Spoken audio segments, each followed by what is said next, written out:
جد مکه وي ستاسو دی په الله قسم چې وینه کې ذکر اسکار مکه وي پارام کې نه تبلیغونو پسې مگر زی پارام کې نه حج عمره نه پارام کې نه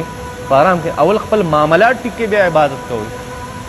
الله جل شانو پیغمبرانو ته یا ایها الرسل کلوا من الطیبات واعملوا صالحا اول خېټه ته حلال چوي پیغمبر دا اغینه پس عبادت کوي ما ته ودرېګا نو قیمتي څه شي ده معاملات سدي لومبه سیس معاملات بیا وروسته شي عبادت لومبه سیس معاملات بیا وروسته شي عبادت. دا ګور ځان سره دا قرآن مجید آیت مبارکه مې ته وی ډایجست ته نه مونږ ته مشرق او اوساق اخبار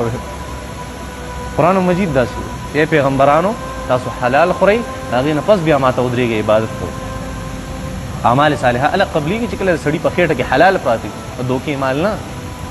دا خبره ځان سره یاد ساتئ همیشه ځان د بددیانتۍ نه څه راځي په معاملاتو کې لومبی چې انسان ته نقصان رسوي هغه بددیانتي راځي